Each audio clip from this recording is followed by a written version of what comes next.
3D render. Let me put it that way. Okay. All right. What is the topic? So the topic for today is, drumroll, to the 1 hour live art sessions episode number 2. I'm very excited. I lost my Is soundboard. Forbidden Path. Ooh, Forbidden Path. Okay. That's right. It's another Halloween theme. So we have a forbidden path to explore and see what we can do. All right. So to begin, I decided to also do a double 2 birds with 1 stone type topic by creating a procedural pumpkin. So I start for the Nodevember unofficial 2025 prompt list. So then the first one is pumpkin.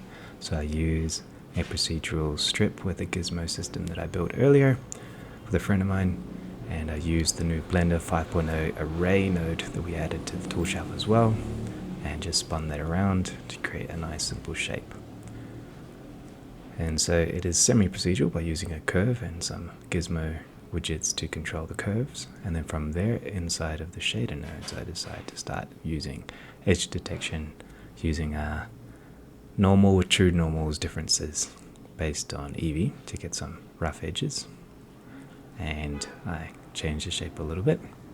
I also then subdivide it to get the effect, and from there I start to use another effect. So the goal here was going to depend heavily on displacement, but I couldn't find it in the asset shelf. It was in them, and it's in the geometry nodes only. So I made another node tree and used a displacement noise to wobble and warp the shape. And then I also decided to hide the gizmos from the actual source curve system.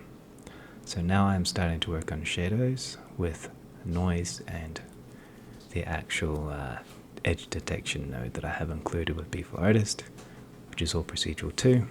Use that to drive the colors, drive the roughness, and drive the translucency a little bit with just a solid color.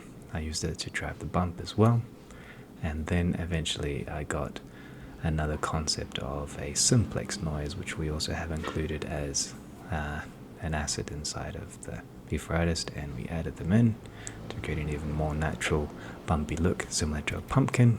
And then I added that into the displacement, turned on the displacement and bump settings of the shader, and got that going to get an interesting effect. And after that I start tuning the colors. So in the end I needed to get a gradient to kind of drive the colors of certain things. So I used a radial gradient with a certain position set by the coordinates. So I use a bottom gradient to help drive the bottom of the pumpkin, and later I will focus on a radial gradient.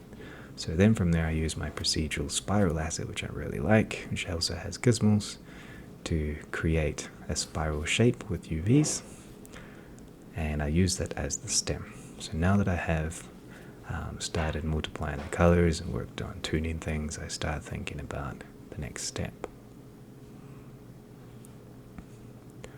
So now that we have the stem, and now that I use 2 different gradients, I've got the bottom gradient, and then I'm using a radial gradient at the top, at the base of the stem.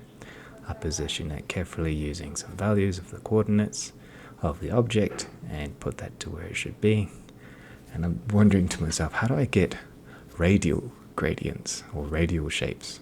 So I made the stem root a little bit greener. I mixed that into the shapes of the noise and things like that. I tuned the bump and the effect a little bit.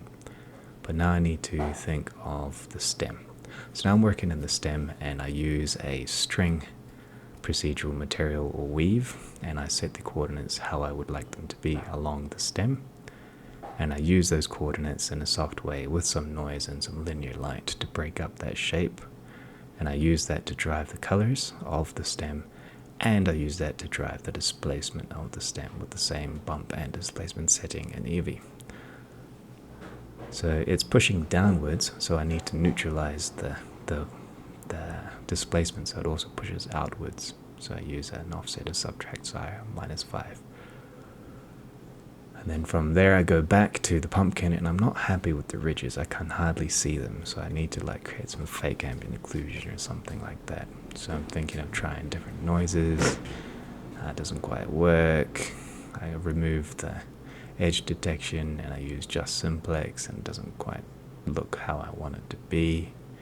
So I decide to use a noise breakup on the simplex, and then an idea later comes to me after I make the noisiness a bit more patchy. So I thought, okay, let's use one of my shapes, which is a radial shape included in Beautiful Artist, and I use a driver as a mask to use this and a slight offset to kind of like use the same modifier array on and drive the actual amount of petals that I have on the actual shape. So with that, I can use that to drive the actual color. So from there, I think about the scene. I don't have enough time to be procedural, so I just download a public domain image of a path, cut out the stone, a couple of them, deform them with the sculpt mode, using the knife tool, and delete everything, just push it out with the edit tool, sculpt a little bit, and I create a nice simple path. I use the solidify modifier, and there we go, I got a stone path, nice and quick. From there, I set up my camera, duplicate, sculpt a new copy into shape. I use my pumpkin as a group and move that into place, and I start lighting things up. So I wanted to light the path.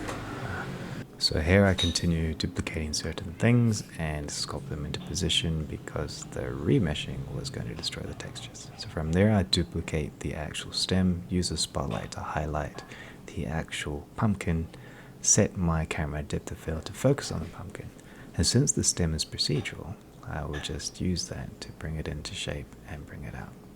So I start placing it around the world, kind of in a dirty, quick and composite kind of way, light up the path. I then create a grid, use random deselect or select, delete and subdivide to get a nice flag for the shadows or lights. I throw in a more ambient area light and orange for the vibe, some more thicker stems, and then I go back to my pumpkin because I think the dark is not dark enough, so I make it even darker, and then I shift another radial array across with the same driver setup, make it softer and wider, and make it a lighter yellow color, because if you like makeup, to create a nice contour you paint in the dark areas darker and you make the lighter, higher areas lighter. So now I'm bringing in an image because I don't have enough time for the organic look, so I throw in a public domain forest and I go into the shader settings and I use that as a displacement with the same displacement bump setting and Eevee to get the correct shadows, and I bring that into the world. Now I build a volume to make some atmosphere with a simple principled volume into the volume shader, and I realized it was plugged into the wrong socket. Throw that in with the nice orange lights, it makes a nice vibe, and then I start to arrange the camera a bit more, the lighting a bit better, and the colors, and I throw in a back rim light to fill in the side of the plants and the pumpkin to bring out those details and to set up the shadows. But I need some fine detail now, so I look for some pumpkin leaves in a public domain photo, and I also cut that out from top down with some stems with a similar lighting to my scene so that I have some basic leaf shapes. I cut out what I don't need with a knife tool. I sculpt it into the shape. I use the same subsurface scattering effect, basic green subsurface, put that into shape, use some in the foreground, midground, background, and kind of use that to frame the shot a bit better. I like that a lot. So now I'll go into the compositing.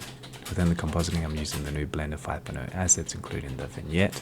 So then I do some other adjustments and I copy the pumpkin to the background to kind of get the vibe, adjust the vines and get that into the general shape. And then I use the split toning node, which is quite nice by Blender, to kind of get the two colors. And then I use a kuhar with a quite wide shape and I mix it into the original image by about 40%. I add in another kuhar with more fine detail, mix that in as well. And then I split that final image into a shadow filter and mix that in as well by about 30-40% to kind of get that relief on the brush paint effect. And then from there,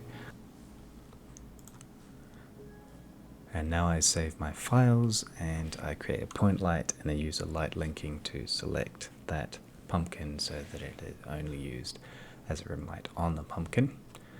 And then I go back and do a test render and then go into my color balancing. So from there I use the vector scopes, I swap the editors around so I can see them, and I use some color balancing to bring in the lows darker and the general midtones into more orange vibe look that I wanted for the Halloween pumpkin autumn look. Also popped out the whites a little bit. And then from there I create a null, parent the camera to it. I set my keyframes every 100 frames for a 200 frame animation, and from there I create basic keyframes at 20 degrees to rotate to and from with quadratic keyframes with ease in and ease out, set up the render, and they get going. So ultimately, this is the first of a everyday series for this whole entire month of November. Can't wait to share everyone with you. I'll be recording them and doing these quick explainers to you so that hopefully you can learn something from my explorations. So thanks for tuning in. If you do want to tune in live and make one with me on Friday, join next week or this Friday at 1400 Central Standard Time or 1900 UTC so that you can make a 1 hour piece with me, and let's have some fun.